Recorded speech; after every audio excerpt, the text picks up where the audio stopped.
Hey guys, Coffee here. So for this video, I'm going to be going through CoffeeCalcs. This program does a ton of different math that is directly useful in heads up, sit, and goes. So I'm just going to kind of walk you through how to use this program, what it does, all that kind of stuff. So first off, there's three sections to notice right at the top little tabs. It's Preflop Shove Math, Post-Flop Equity Math, and a Preflop Strategy Planner. So we'll go through these tabs one by one. So first off, in the Preflop Shove Math, we can sort of go through top to bottom. So there's two different modes. You can do it in chips or big blinds. With both modes, make sure to sort of pick your blind level. And even when you're picking big blinds, if you pick the blind level, it's nice because it'll tell you the equivalent as well in chips, at least here. But in any case, so here I'll just do it in chip mode because it's more convenient to most people. And so what we do is you first pick which player you're in, whether you're in small blind or big blind. You set the starting stack, so let's say full stacked and a hyper turbo. And then you just set up what kind of situations you want to do. So the Preflop Shove Math does every situation that ends in a shove preflop. So let's think about all the different possibilities. So let's say we start in small blind. Possibilities are there's an open shove. So if I do open shove, I just set it to my action is open shove. Villain can only call.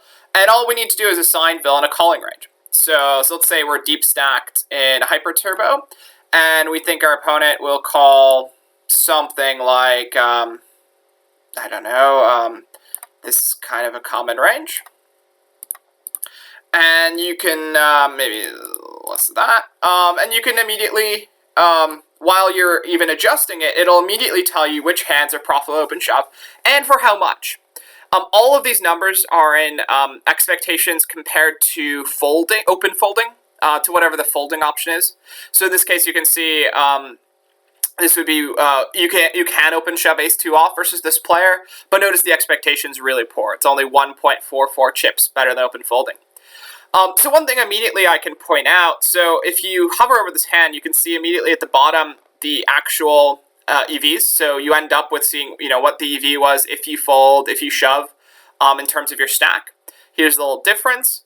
And then also, in case you think, okay, well, I'm thinking about open shoving, but realistically, I'm comparing open shoving maybe to some other option, like min raising. And I think min raising is around 5 chips better than open folding. I can put in a little min chip difference, and it'll just color code things differently, just to point out which ones fit that criterion, just to give you a little bit of a better idea.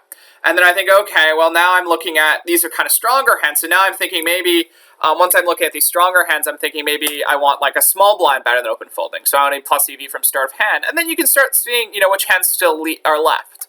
And you're thinking, okay, well, realistically, maybe I can shove something like ace-8 off, maybe I could shove some of these suited aces, and probably these pocket pairs. So then there's another really cool feature that we can point out right next to the min chip difference, and that's this range chart. If I click on the range chart, what it does, is it tells you your shove range against big blind's call range. So this just tells you how many hands you can open shove profitably compared to open folding as a function of villain's calling range. So when villain calls very tightly, you can shove 100%. So that's kind of the cool little feature. It tells you how much villain has to fold before you can shove like 7-2 off profitably. If you're playing against a very tight player, perhaps you can shove any 2 cards. But notice that tightness is, rather tight. There's 7s, he has to fold pocket 6s, fold ace-7 suited, fold ace-8 off. And you can just tell by the little big blind call range down at the bottom. And it also tells you the shove range. And this is, again, all hands better shoved than open folded. Now, this isn't sort of, when we do this kind of function, one range is a function of another, it depends on your ordering. So it depends what kind of range villain's calling with. So this gives you a couple options for different calling ranges. So that was Nash call, which is a pretty good one to use for calling ranges. But let's say your opponent's a little bit more high card heavy. Then it would be Skolansky-Chubikov. And then this is another sort of ordering. And then maybe versus random hand is another kind of ordering. Just gives you some ideas. So this is sort of range versus range charts. But now there's another kind of chart that you can look into with these kind of situations. So especially for open shoving, it can be really useful to know, okay, I'm looking at pocket twos. I want to know about specifically pocket twos. How does my EV of my open shove vary with villain's calling range? And so this is, a really nice little feature. You can plug this in, and again, you can sort of pick, what kind of calling range you think they'll have. It'll give you some idea down here when you hover over. I think usually Nash Call is a pretty good one for calling ranges. It's a pretty good approximation. And so what you could see with pocket twos is this gives you the EV of your open shoves. That's on this axis. The higher in the chart, the better. So here you can see this is maybe 8. Here, right now it's 16.32 chips. If I hover over now, it's 8.73 chips. Down here, it's 4.57 chips. Again, as a function of villain's call range. So what this actually gives you, which is really, really useful, is it tells you that actually pocket twos does not like to induce wide calls. You can see that the equity of pocket twos doesn't really start going up until villain starts calling incredibly wide. And so you actually prefer villain to call tighter rather than wider. And that gives you some really interesting information about pocket twos in itself. This idea that pocket twos doesn't really induce well. If we look at another hand, let's say pocket sevens, it's quite different. And you can see that, as soon as you get past a certain point, pocket sevens really likes to induce and does really, really, really well with wider ranges. Pocket threes is another one that, is kind of close. Pocket threes maybe likes to induce a little bit, but overall it actually slightly prefers, really tight ranges. And it doesn't gain much EV from inducing. And if we use a little bit different range, things look quite a bit different. You can see versus a random versus a raw equity type of range. Villain's just calling with sort of strong equity hands. It actually doesn't really like to induce. Pocket fours is the first hand that likes to induce a little bit. But again, you can start thinking a little bit about the equity differences. The difference between a 40 and a 30% equity in terms of inducing is actually very, very low. You can just look at the chip amounts. So this is a really useful feature. Coming back to finishing up this discussion on open shoving, another really useful feature is you can, if you're interested in what Nash is at this stack depth, and by Nash, I mean push fold Nash. So if we restricted play to just open shoving and open folding, what would the solution be? What would the GTO solution be? You can go ahead and click compute push fold equilibrium, and it'll tell you, first off, what hands are villain's calling with. So that would be villain's calling range at this stack depth. And then what range is better open shove than open folded. So this could be really useful. This could be really useful, especially shallow. A quick way to compute it without having to look up charts or anything else. Just click the little compute button and boom. So great. So that's I think that's basically all the different features in terms of clicking. There's another more advanced feature, text report. This will create a little text report that'll put it into a little chart. This is useful in case you want to export it into Excel or something. You want to do math on it. I found myself at a lot of times in different situations wanting to export these kind of ranges and maybe save the results in a text-based format, or just, again, be able to do stuff to it, right? If I put this in Excel, I can then do formulas on it and combine it with other results, or plug it into another equation and, compare min-raising to open shoving or something like that. So this is a really useful thing for more advanced features. It'll tell you all the different, your setup, and then it'll spit out a nice little chart of what things, and you can copy paste, which is really useful. Okay, so coming back to what else it computes. So let's think about the other possibilities of what we could do and what we can compute. So it will do limping. If I limp and villain shoves, it will do that. And again, the little thing with limping is that, obviously there's no fold button. So this is limping, and your villain shoves over a limp. What hands you can call. Sorry, I'll talk about the other side of limping in a second. So this is what hands, if you limp and your villain shoves over with a certain range. So for instance, pretty common, if you're playing against another regular, a very common range for them to shove is something like this. You can actually see what hands you should be calling if you limp and they shove over you. And you can see it's actually kind of interesting that you probably shouldn't be calling a lot of low ace-x, but you actually should probably call it off with some of these suited hands. It depends a little bit exactly how much ace-x they shove, which suited hands in particular you prefer to call, and how many pocket pairs they shove, and if they ever bluff shove or something like that. But you can start getting some ideas if you limp and they shove over you. Next, we can think if we limp and your villain raises, so let's say they raise to 60, and you're thinking of limp shoving. So it'll automatically, you raise to 60, you set up some range for ISOing. Let's say it's, out of curiosity, let's say it's top 40% of hands. Your opponent never shoves, he just ISOs not all in, but ISOs kind of wide, and he ISOs a value-heavy range. So here's the size of the range that you picked out. This is just a little slider to let you pick based on ordering. And again, if you want to change your ordering, you can change your ordering. Again, I find that, for instance, sometimes weaker players tend to think a little bit more in terms of Sklansky-Chubikov ranges, in terms of sort of high card value, whereas stronger players will think a little bit more in terms of their play, in terms of sort of suited, connected properties, and then mash push is a pretty good option for that. So just, you can play around a little bit with what you think works. Most of the time you want to slide it over to something, and then you can always play around and, fix up the borders. But let's just do this. And so that's what villain range is for raising. And then we also need to know what range he calls it off with. So we'll give him some sort of fairly wide calling range. That seems somewhat realistic. And we can immediately see, what kind of hands call. And again, what's really useful is that, you can immediately just adjust one little thing, and it'll automatically update it here. You don't need to click any compute. You don't need to do anything. It'll automatically update everything. And so you can see a little bit the equity of limp shoving.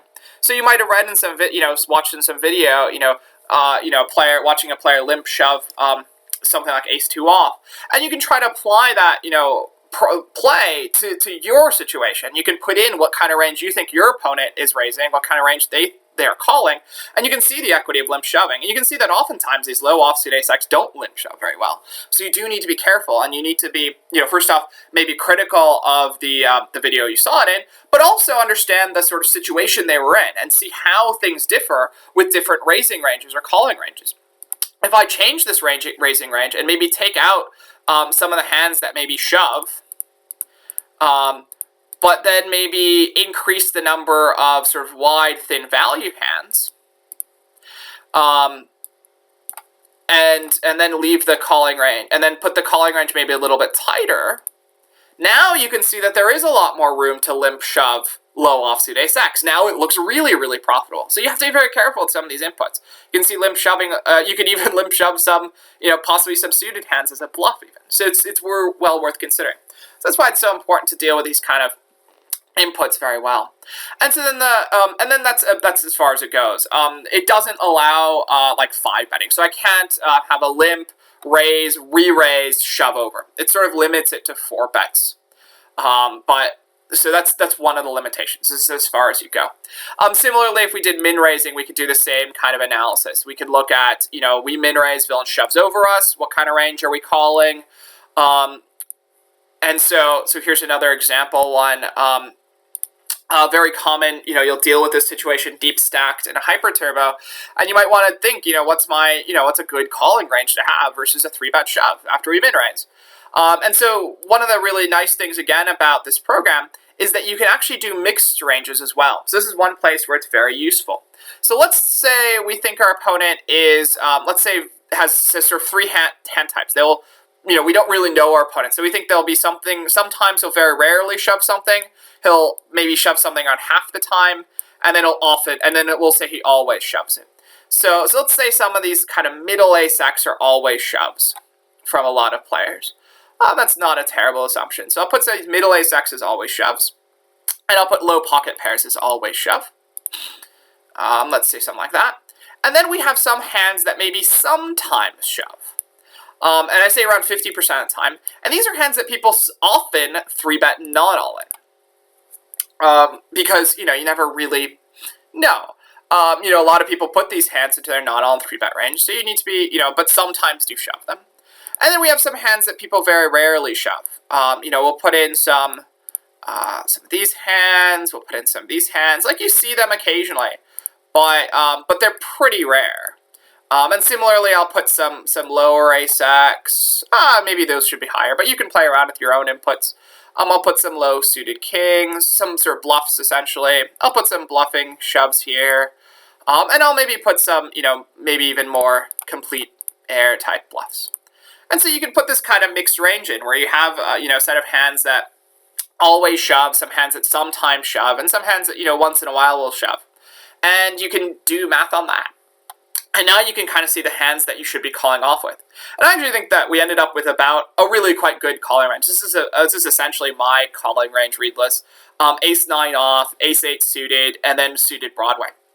This is something that always sometimes surprises some of my students. Why are you calling off Jack-10 suited? Well, if you play around with these inputs, and especially if you make it so that people aren't always shoving Ace-10 off plus, because they do 3-bet not all in, sometimes, and you don't have them always shoving big pocket pairs, it turns out that these suited Broadway hands are actually quite good calls. And you don't really even need this kind of bluffing range. I could probably remove entirely these bluff hands and still make them, decent shoves, or very close to decent. And as soon as I put in, heavier part bluffing range, they actually become sometimes really, really good. Look, I didn't even put that many bluff hands in at 100%, and suddenly they're a big blind better than folding. Whereas king-queen off is still a bad call. So this is something, again, to play around with and use some of these mixed range inputs to make better models of your ranges. And, again, be able to understand why you call off certain hands. Understand how the different parts of villain's 3-bet shove range affect your equities. And therefore what your sort of standard calling range should be, and also how to adjust versus villains. If I change some of these ranges again and increase the weight of some of these king X hands, notice that that does make some of these big offsuit kings better calls. But still, king-queen off is still calling worse than Jack-10 suited. So again, think a little bit about, the kind of stuff you sometimes see in videos, and try to play with it in CoffeeCalcs and see, how accurate you think that your video maker is, and again, understand what kind of assumptions that they might be making. What makes them call with king-queen off? What kind of situations would you want to call king-queen off in, but maybe fold Jack-10 suited? Right, there certainly are situations like that when your opponent's shoving something like, maybe something like a more high card heavy range. Here we can see that, if I have him just shove sort of top of his range, maybe not aces, now king-queen off is a massive call, but Jack-10 suited is a fold. So it will happen, but just something to play around with and understand. And again, after 3-bet shoving, there's 3-betting not all in. So you can set that up, you can set that up the same way, raise to 9D, and then you can look at 4-bet shove math, right? I set in villain's 3-bet not all in range. I see how often he calls. We put in, we figure out our 4-bet shove hands. Again, be careful. Those are hands that are better shoved than folded.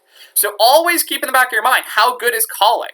Try to model how good calling is. How much of the pot do you think you'll capture? What kind of equities do you end up with after flatting? Because oftentimes something will tell you, oh, you can 4-bet shove this hand.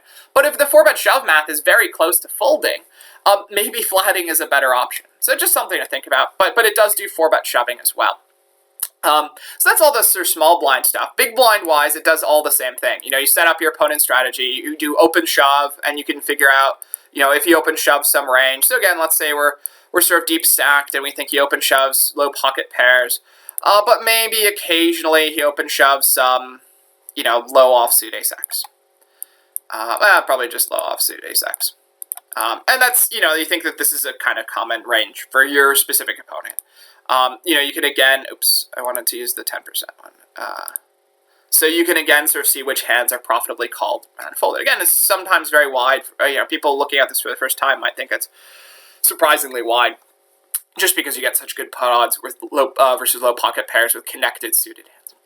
Okay, and then again, you can also do push fold for any open shove spot. You can compute the push fold. And so you can compare it to what sort of, if your opponent was playing exactly push fold, what range should you be calling with? 25 big blinds, it's completely irrelevant, but it's something that can be handy shallower. So, alright, so that's push fold. Again, you can set it up for having your villain limp, and maybe you want to shove over. And so again, you can see, and so here there's a little bit of room to maneuver. You can change what kind of EV you set to checking back. So I tend to use -1 BB as my default, and I think it probably will be -1. I just noticed that it's set to 0 as a default. The idea is that, this EV is from start of hand. So I tend to compare to just open folding. Now, that's not super realistic, right? I mean, when you're facing a limp, you're never open folding. But again, I think that is not a bad baseline, just to compare everything just to folding, and then think about how good checking is, and compare checking to folding, and then you can compare the two. So I always try to get this set to -1, but for different purposes, you might want to have it set to something else. I mean, for instance, if you want to look, a reasonable kind of approximation sometimes is maybe something -0.5. It's a common kind of checkback equity. And it can very quickly, if you just set it, you can see very quickly how much better shoving is than that checkback equity. Right, so now shoving is, not nearly as good. In this specific case, we have randomly set up some random limping range, super wide, and some call-off range. So just be a little careful with this. This is one of a few places where you want to look at this section and make sure things are okay. But again, I think in the final version, it should be set to -1 BBs, so it'll be compared to folding. But you can change that and make that your own. Okay, and then similarly, you can limp. And let's say your villain limps and you raise over them non-all-in. You can again, and they limp shove over you, you can again compute what kind of hands you should be calling. So again, a very common limp shove range that I see, oftentimes in some of the videos and stuff, video packs, this is kind of low pocket pair, low ace-x limp shove range. And if you look at this kind of limp shove range, it turns out that you should be, you can call off very wide again with suited connected hands. Once you ISO non-all-in with something like, Queen Jack suited, 10-9 suited, 9-8 suited, you should be calling a jam. On the other hand, you actually have to be quite careful with King Queen off, depending on exactly how much ace-x your opponent shoves and how many pocket pairs. Notice that if I lower the amount of pocket pairs, King Queen goes down in equity. If I lower the amount of ace-x, it goes up in equity. So another thing to kind of be looking at, and you can kind of think a little bit what kind of hands you should be, raise calling when your opponent limp shoves. And so that's all limping. Min-raising again, facing a min-raise, you can do the same kind of stuff. You set your opponent some min-raising range, and some sort of call-off range, and you can look at 3-bet shove equities. So that's another really useful one. So that covers all of the different, I think, possibilities in the big blind. We can, we can also look at 4-bet shove math. Yeah. So sorry, one more thing. If you raise to 90, your opponent 4-bet shoves over you, and you know that they shove, let's say, I think this is sort of common a lot of the time. Let's say they 4-bet shove sometimes with low ace-x, basically always with big ace-x, basically never with big pocket pairs, and maybe somewhat rarely with some of these hands, and basically always with big pocket pairs. You can look at what hands you should be calling a 4-bet shove with. So you can see that if you 3-bet non-all in any suited Broadway type hand, you should be calling the jam. Even 9-8 suited, in this case, you should call off a jam. Again, you have to be careful with offsuit hands, but King Queen off is probably a call. So again, that's a nice one to look at. So lastly, the one last section that I haven't talked about in here is so there's a couple more sections. Sorry. Here you have the output for what range you end up with. So this is the shoving range in this case. It's whatever range is up here. You get a little output. It tells you what size it is, and you can also copy paste this. And put it somewhere else, which is kind of useful. So for instance, if I want to copy this and then I want to put this into here for some reason, I can copy and paste. And just simply, it uses this kind of text-based input-output as well. And also here down the bottom, you can adjust what kind of format you want, depending on what program you want. So if I have all the boxes unchecked, it does it sort of in individual combos. So it'll give you each specific combo. If I have it checked to this format, it'll give you sort of an offsuit format. It'll give you each specific hand. This will give you sort of ranges like from this to this. And this will also do pluses. So this will give you, 3s plus is like 3s and greater. So this gives you a couple different output formats depending on where you want to import it. If you want to put it into a different program, it's nice to have some flexibility with that. And so lastly, when you're talking about inputting, outputting, there's a big section in here that you can set up predefined situations. Once you have some sort of open shove situation, you can save it. And you can go ahead and save your situation and then not have to do it again. You can look it up. you can make small adjustments to it, etc. So whenever you have any sort of situation set up, you can just put it into one of these little folders and have it all set up and know what kind of equities you're looking into. So when your friend says, oh, I don't know, why are you, calling a 3-bet shove with Jack-10 suited? That seems spewy. And you can be like, oh, well, I don't remember. And you can go back into your CoffeeCalcs and look up the situation and think, okay, well, I'm doing it because I'm making these assumptions. It's good in this case. It's this kind of EV when I'm assuming my opponent's not always 3-bet shoving big ace-X, or big pocket pairs or whatever. So it's really useful to have these sort of predefined setups saved. Similarly, if we go back to any of these ranges, let's say we have a min-raising range. So let's say we go back and we have the min-raising range, and we look at the shove equity. So here you can also see that there's predefined ranges. And similarly, if I wanted some specific min-raising range, let's say I'm interested in analyzing a min-raising range I saw in the ZZ tilt heads up, crushing hyper turbo pack. I have a suspicion that maybe my opponent's using it, and so I want to have that saved. It might be useful to me. So I can take the time looking at the video pack. I don't know off the top of my head what it is, but let's say it's something like this is the min-raising range. Just completely randomly, and you can go ahead and save that and say ZZZ tilt min-raise, and have it saved. And then whenever you're interested in it, you can pop it up. And when you put in sort of min-raise, you can look at any of these ranges and set it up to, and you go back to here, you can go ahead and pick it. Yeah, I didn't actually save it, but you can now go ahead and pick it and do math on it. So it's another really useful thing to look at.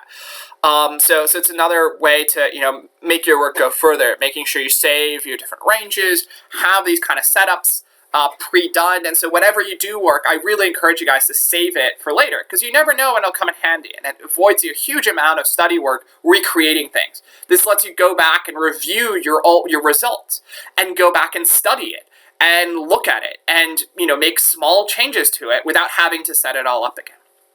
And so that's the Preflop Shove Math section. So I hope you guys figured out how to use that. In the next part, I'll be looking at the post-flop equity math section.